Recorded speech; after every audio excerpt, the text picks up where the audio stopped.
In this project, you will build a fun and highly addictive LED reaction game. The goal is to press the push button switch at the exact moment when you see the red LED lit. This isn't as easy as it seems because the LEDs are going on and off at random times and in a random sequence. We will be learning how to apply interrupts to react to events in our circuit. That is how we will know when the button has been pressed. Let's take a look at the objectives for our project. By successfully completing this project, we will have mastered the following items. We will learn how to incorporate interrupts as an important process of detecting and reacting to events in our electronics projects. We will also be introduced to the random Arduino function for creating random numbers. If you're ready to begin, let's get this project started. Here are the parts that we will need: an Arduino Uno, a USB cable, a breadboard, 3 220 ohm resistors and a 1 kilo ohm resistor, 3 LEDs, a red, green, and a yellow preferably, or any 3 different colors, a push button switch, and connecting wires. Let's take a look at our circuit diagram. As you can see, we have 3 resistors that are connected, which are 220 ohms, to our LEDs. The resistors are connected to the ground rail, and they are connected from the cathode, or the negative shorter pin of our LEDs. From the anode of the first yellow LED, that goes to pin 10 on the Arduino. The anode on the second red LED, or the center one, goes to pin 9 on the Arduino. And finally, the anode of the green LED goes to pin 8 on the Arduino. For our push button switch, one end of the switch goes to pin 2 on the Arduino. There's also a 1 kilo ohm resistor. That's a pull-up resistor connected to the 5-volt rail. And then the other end of the switch goes to ground. The final connection is from the 5-volt pin on the Arduino to the 5-volt rail. That completes our circuit diagram. Let's go ahead and connect our circuit. First, we're going to have our yellow LED,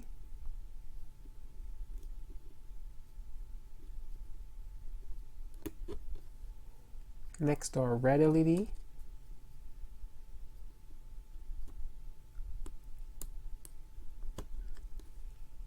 and then finally our green LED,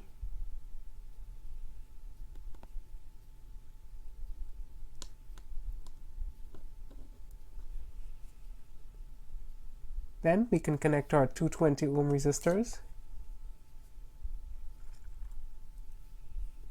Remember, those resistors go from the cathode to ground, or the shorter pin of the LED to ground.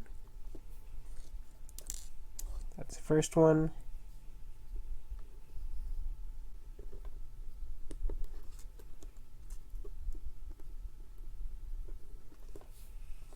Finally, the third one.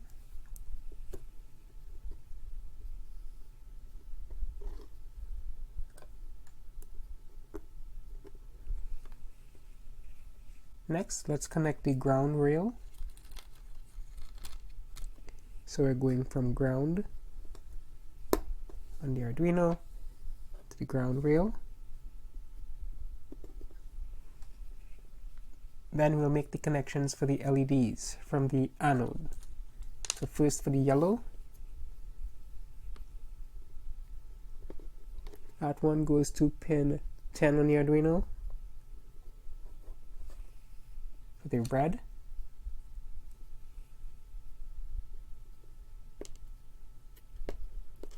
goes to pin 9, and for the green, goes to pin 8. We'll now connect our push button switch.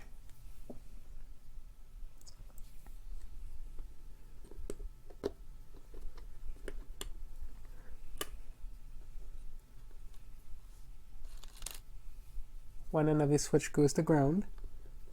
So we'll make that connection now.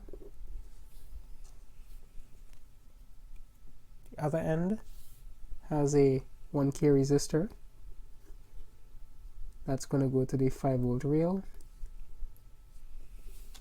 And there's another connection that goes to pin 2 on the Arduino.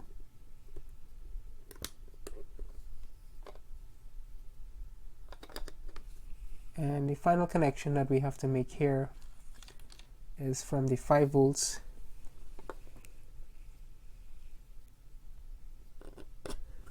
to the 5-volt rail.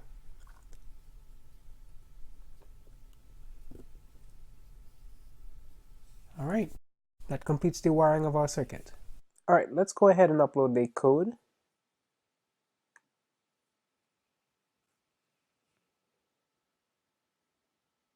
Alright, so when that's done, so what you'll notice is you'll see the LEDs flashing in a random manner.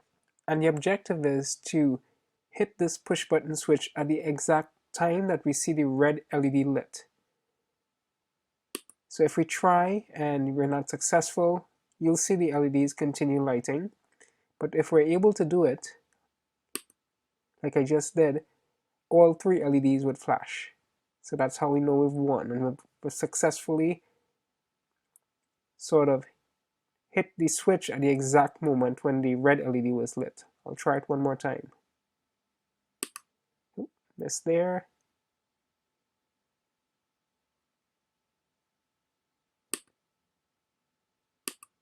Ah, I got it. So we'll take a look at how we can manipulate the randomness of when the LEDs are on and off and the time or duration between which the LEDs are lit to make the game more difficult. But a very interesting game, and it's actually highly addictive. Okay, let's go ahead and take a look at the code. First, at the top, we define our LEDs. So we have our green LED, which is connected to pin 8 on the Arduino, our red LED to pin 9, and the yellow LED to pin 10. If you didn't have green, red, or yellow, you can change these variables to the depending on the color of LEDs that you have, but that's how we initially set up the LEDs and which pins they're connected to. Next, we have an array for times on. So you can make this, as big as you want it. Initially, it's set up with these 4 values, and this is the duration in milliseconds that the LEDs would be lit. So as you'll see later on, what we do is to get that randomness, we generate a random number and pick from one of these 2 values. This is 1/10 of a second to 1/4 of a second, all the way up to 1/2 of a second. So you could tweak this and make different values in between here to change your randomness of the times that your LEDs are on. Next is also an array for delay times, and this is the random waiting period between which the LEDs are lit. So again, I have 4 random values here, 1/4 of a second, 1/2 of a second, 1 second, and 1.5 seconds. So remember, these values are in milliseconds, so you can add to these or tweak these accordingly to change the complexity of the game.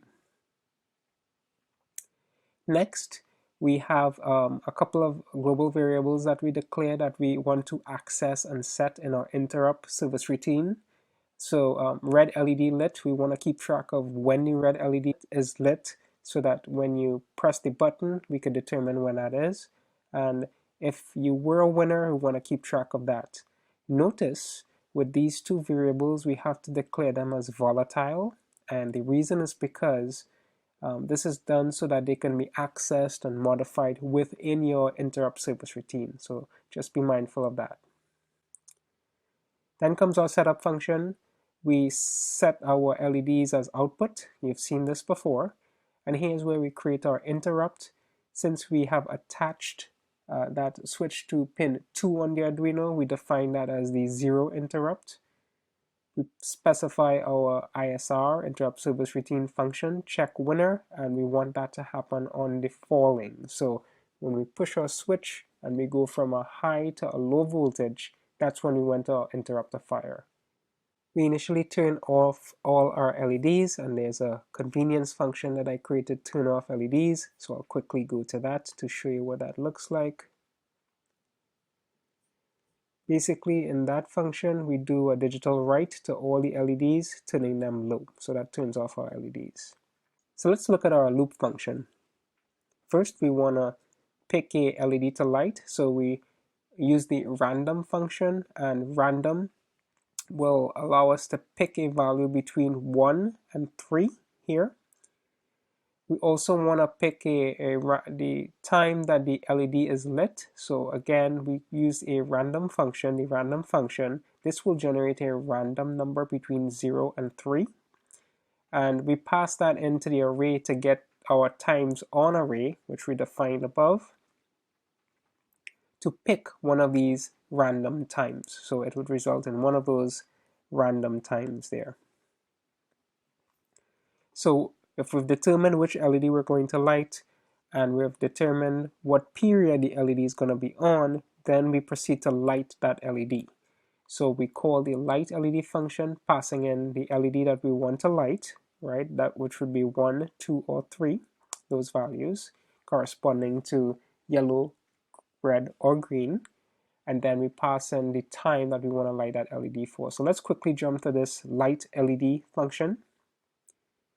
So as you can see here, it takes these two arguments, the LED that we're going to light. 1 corresponds to green, 2 to red, 3 to yellow, and the duration in milliseconds that we want to light it for. So when this function is called, basically we have a switch statement here. If your LED was 1, that's a green one, we hit on there, we do a digital write green LED high, that's gonna light that green LED, and similarly, if it was 2 that was passed in, we set the red LED high. Also, the red LED is important, so in this function, we also want to change that flag to red LED lit to true. So we want to keep that sort of as a global variable, saying that right now, at this point in time, our red LED is lit. After this, we're going to wait, so we're going to put delay duration. Remember, we had passed in the time that we want the LED to stay lit, so we delay for that time, and if an interrupt didn't occur, we put red LED lit false, so we switch it back to false. So that is our light LED function. Then we turn off all the LEDs, so again, this just sets them to off. Next, we want to wait a random period of time that the LEDs are off, and this would make the game unpredictable. So similarly, we get a random number between 0 and 3, we get a random time from our delayed times array, and we delay for that random time. What we do then is we check after that if is winner, basically if that is winner flag is set to true, we want to invalidate it as winner is false, and we call the winner function, which would cause the LEDs to light up 3 times. Right, so here in the winner function, this is where we do the 3 flashes in quick succession. So we turn the LEDs high, we wait for a quarter of a second, turn them low, and we do that for 3 times. Right, we loop in here 3 times, and then we delay for 3 seconds. So that's a winner. So how is a winner determined? Well, when you push the push button switch and our interrupt service routine check winner is called, let's go down to check winner. All check winner does is it checks at that point in time. Remember, wherever you are in the code, it's going to jump into here to service our interrupt service routine. So if red LED lit is true, we set that global is winner flag, and that is how in our main loop, if that flag was set, we know you have won. So we indicate that you have won, and we set it back to false.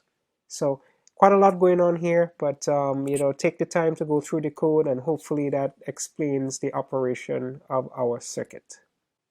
Let's take a look at the Arduino random function to get the documentation. So here, as you'll notice, random can be There are two different forms of it, and actually we have used these two different variations in our program. It can take one argument, random max, and max is the upper bound of the random value you want to generate, exclusive, meaning it would not be included. So for example, if you call random passing in 3 as your argument, it will generate a number that's 0, 1, or 2 and exclude 3. So your random range will be 0, 1, or 2 will be a possible list of random values. The next way to call a random function would be random passing in a min and a max value, and min is the lower bound of the random value inclusive. That means it could potentially also be included. So let's say we call this random function passing in 1, 4. It would return to us a list of possible random values that are 1, 2, or 3. Remember, 4 would be excluded, so your options would be 1, 2, or 3. So hopefully that explains the random function, and just wanted to take a look at the documentation to clear that up for you. To summarize, in this project, you learned how to apply an interrupt to detect important events in your circuit. You were also introduced to the random function for generating random numbers. Our game is addictive. Feel free to play some more, and then we can jump into our next and equally fun project.